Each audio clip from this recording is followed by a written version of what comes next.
Hello everyone, welcome to S1 coaching centre.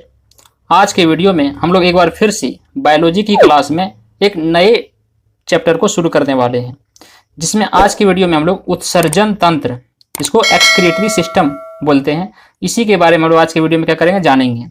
किसके बारे में? उत्सर्जन तंत्र, एक्सक्रीटरी सिस्टम। ठीक है।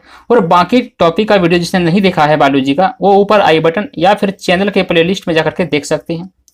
तो चलिए आज के वीडियो में हम लोग उत्सर्जन तंत्र के बारे में डिटेल से जानते हैं, जो किसी भी एग्जाम के लिए क्या हो, बहुत ज़्यादा जरूरी हो। तो देखिए, सबसे पहले कि वही सिस्टम का मतलब क्या होता है कि कोई भी चीज़ों को पूरा करने के लिए बहुत से छोटे छोटे चीज़ों की जरूरत पड़ना, वो सिस्टम कहलाता है।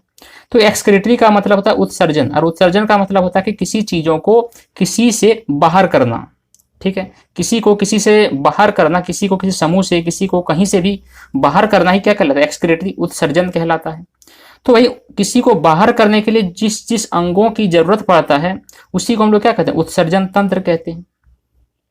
तो देखिए, उत्सर्जन ये क्या होता है? वही है कि शरीर से अपशिष्ट पदार्थों को, शरीर से अपशिष्ट पदार्थ, अपशिष्ट मतलब क्या? कोई भी खराब पदार्थ जो होता है शरीर के अंदर, तो उसको शरीर से बाहर करने की क्रिया को ही क्या कहते हैं हम लोग? उसको उत्सर्जन कहते हैं, एक्सक्रीटरी बोलते हैं। ठीक है, कोई भी शरीर के अंदर जो खराब पदार्थ होता है उसको शरीर से बाहर कर देना ही क्या कहलाता है? उत्सर्जन कहलाता है, एक्सक्रीटरी सिस्टम कहलाता है। ठीक है, तो देखिए बोलता है कि अंगों के वैसे समूह जो खराब पदार्थ को शरीर से बाहर निकाल देता है, उसे क्या कहते हैं? उत्सर्जी अंग कहलाता है। मतलब किसी को जो बाहर करने का काम करता है, जैसे अगर किसी शरीर के अंदर में कोई खराब पदार्थ है, तो वो खराब पदार्थ बाहर होना उत्सर्जन कहलाता है, लेकिन जो बाहर करने वाला होता है वो क्या कहलाएगा? वो उत्सर्जी अंग कहलाएगा। ठीक है, तो वो उत्सर्जी अंग कहलाएगा, किसी को किसी से बाहर करने वाला। हम बोलेंगे कि किसी को क्लास से क्या करो, बाहर चल जाओ, क्लास से बाहर चल जाओ, तो जो बाहर चल गया वो क्या? उत्सर्जन हो गया। लेकिन बाहर करने वाला कौन है? हम हैं। तो हम क्या कहलाएंगे? हम कहलाएंगे उत्सर्जी अंग कहलाएंगे। तो वही होता है उत्सर्जी अंग, किसी को बाहर करने वाला। ठीक है, तो देखिए मानव में प्रमुख उत्सर्जी अंग होते हैं। मानव में प्रमुख उत्सर्जी अंग होते हैं कौन कौन? तो देखिए लंग्स, लंग्स होते हैं, फेफड़ा जिसको बोलते हैं, उसके बाद आंत है, आंत में इंटेस्टाइन जिसको बोलते हैं, आंत में दोनों आता है, स्मॉल इंटेस्टाइन और लार्ज इंटेस्टाइन। इसके बारे में मैंने पढ़ा दिया डाइजेस्टिव सिस्टम में, वहां से अब ढंग से हम लोग जानेंगे। फिर यकृत जिसको लीवर बोलते हैं, लीवर बोलते हैं। उसके बाद त्वचा जिसको क्या? स्किन बोलते हैं।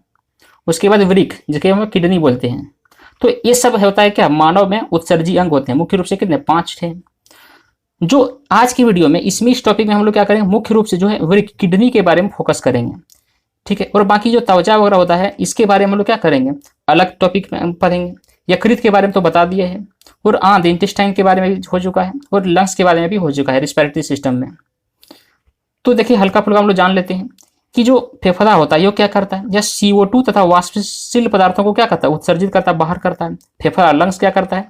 जो कार्बन डाइऑक्साइड होता है और वाष्पशील पदार्थ होता है उसको क्या करता है? बाहर करने का काम करता है। कौन? लंग्स। उसके बाद बड़ी अमोनिया जैसे जो खतरनाक पदार्थ होता है उसको यूरिया जैसे कम खतरनाक पदार्थों में बदल करके उसको क्या करता है? बाहर कर देता है। जो बहुत खतरनाक अमोनिया होता है, बड़ी अमोनिया होता है, उसे क्या करता है? यूरिया जैसे कम खतरनाक पदार्थ में क्या करता है? उसको बदल देता है और फिर उसको क्या करता है? बाहर कर देता है।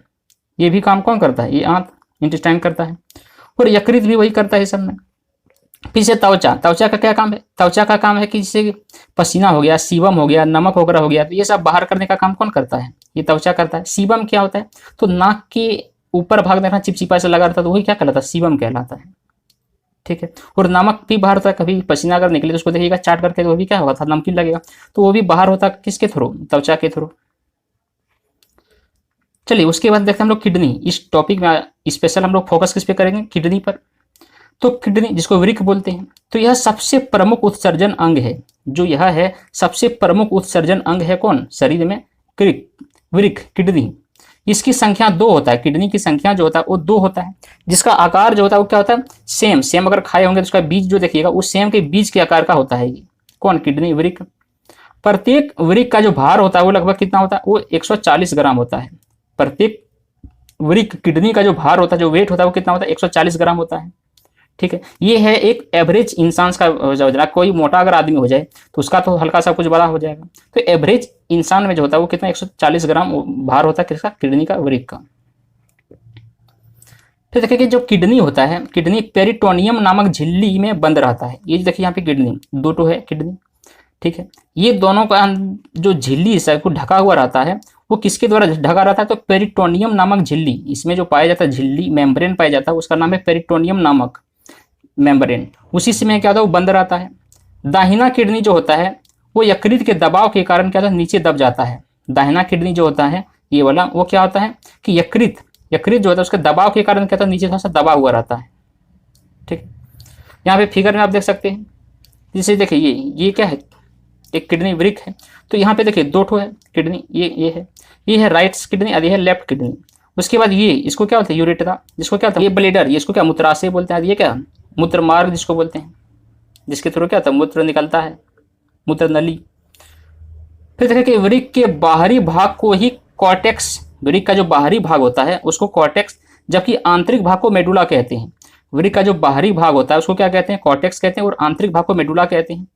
किडनी के आंतरिक प्रवेश द्वार को हाइलम कहते हैं और प्रत्येक वृक्क में लगभग 1,30,000 नसें होता है। मुख्य रूप से देखिए किडनी तो बना हुआ तो रहता है, लेकिन वो किडनी जो है मुख्य रूप से बना किसका रहता है, वो नस से होता है, पतला पतला जो नस होता है उससे बना होता है, जिसको हम लोग नेफ्रॉन कहते हैं।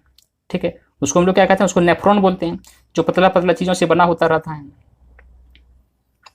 फिर कि वृक्क की इकाई जो है वो नेफ्रॉन को कहते हैं। वृक्क की जो इकाई होता है वो क्या कहता है, नेफ्रॉन कहलाता है।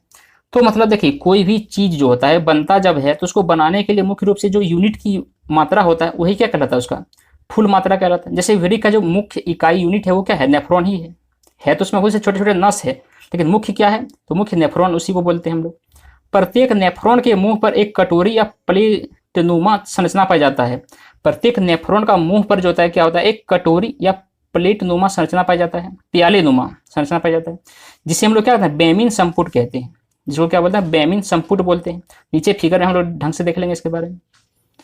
फिर बेमिन संपुट क्या करता है, बेमिन संपुट ही रक्त को छानता है या निस्येदन या अल्ट्रा फिल्ट्रेशन करते हैं। तो बेमिन संपुट का काम ही क्या है, तो रक्त को छानना, निष्पदन करना या अल्ट्रा फिल्ट्रेशन करना, ये बेमिन संपुट ही करता है। ये सब कि छानने का काम करता है रक्त को, कि छानते हैं। उसके बाद देखिए छानने का काम करता है बेमिन संपुट, लेकिन शुद्ध करने का जो काम करता है वो कौन करता है, शुद्ध करने का काम करता है लंग्स फेफड़ा। जो रक्त को शुद्ध करता है वो कौन करता है, लंग्स फेफड़ा करता है, लेकिन छानने का काम करना बेमिन संपुट करता है।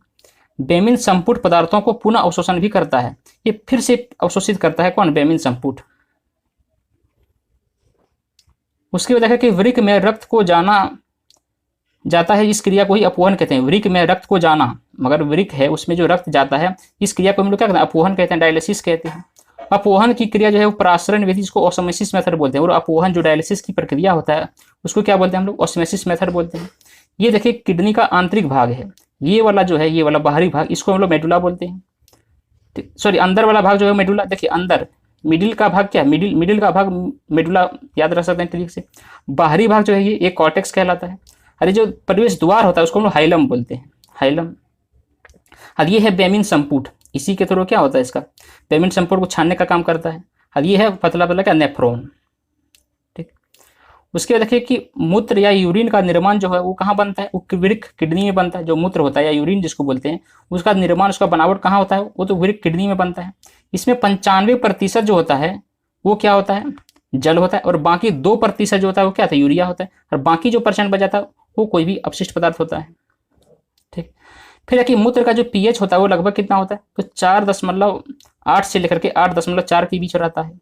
लेकिन मूत्र की प्रकृति जो होता है वो एक्चुअली में क्या होता है, वो अम्लीय होता है, क्योंकि स्टार्ट 4.8 से ही होता है। इतना ज़्यादा जब हो जाता है वो तो कभी कोई बीमार वगैरह हो जाए उस सिचुएशंस में वो हो जाता है, बढ़ता है। अदरवाइज नॉर्मली कितना था, 4.8 से थोड़ा सा ऊपर रहता है। और हम जानते हैं कि pH वैल्यू कितना होता है, 7 से अगर नीचे हो तो अम्लीय हो, और 7 से ज़्यादा हो तो क्या हो, क्षारीय होता हो, और 7 हो तो क्या हो, नॉर्मल होता हो, ना उदासीन हो जाता है, वो ना अम्लीय होता है और ना क्षारीय होता है।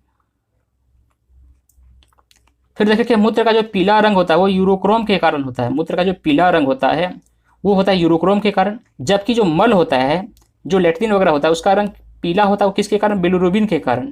ठीक है, ये बता दिए हैं मैंने रिस्पिरेटरी सिस्टम को ढंग से।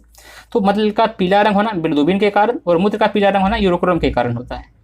ठीक, फिर देखिए कि वृक्क अवशिष्ट पदार्थों का उत्सर्जन मूत्र के माध्यम से कर देता है। और वृक्क जो होता है, किडनी जो होता है, वो अवशिष्ट पदार्थ, जो खराब पदार्थ होता है उसका उत्सर्जन करता है किसके द्वारा, मूत्र के माध्यम से हो जाता है। फिर किडनी वृक्क जो होता है वो जहरीले पदार्थों के प्रभाव को निष्क्रिय कर देता है। किडनी का क्या काम है कि निष्क्रिय करना, कि कोई भी चीज है जो अगर वो खराब है या फिर कोई भी चीज हो उसको ठीक ठाक करने का काम करता है, उसको निष्क्रिय कर देता है, न्यूट्रल करने का काम करता है वृक्क। शुद्ध करने का काम नहीं करता है वृक्क, शुद्ध करने का काम करता है लंग्स। किसी भी रक्त वगैरह को अगर शुद्ध करने का काम कर रहा है तो कौन करता है? लंग्स करता है। लेकिन अगर किसी भी चीज़ों को जो निष्क्रिय करता है ना, वो वृक्क किडनी कर देता है। ठीक है, इसीलिए देखिएगा कि कोई अगर मान लेते हैं कि जहर वगैरह खा गया हो, अगर कुछ मरने के कगार पर, तो उसका चेक जो था मुख्य भूमिका कौन निभाता है? लीवर निभाता है। लेकिन किडनी तो सब कुछ क्या करता है? वो निष्क्रिय करके उसको भेज देता है आगे। ठीक, एक होता है कि वृक्क में पाई जाने वाला जो पत्थरी, जो स्टोन होता है, वो कैल्शियम ऑक्जेलेट का बना होता है। वृक्क में पाई जाने वाला जो स्टोन होता है, पत्थरी होता है, उसको क्या बोलते हैं? कैल्शियम ऑक्जेलेट होता है। ठीक, बस यही था फ्रेंड्स। अगर वीडियो पसंद आए तो उसको लाइक करें और दोस्तों के पास शेयर करें। चलिए मिलते हैं अगली वीडियो में। आज के लिए इतना ही। Thank you for watching.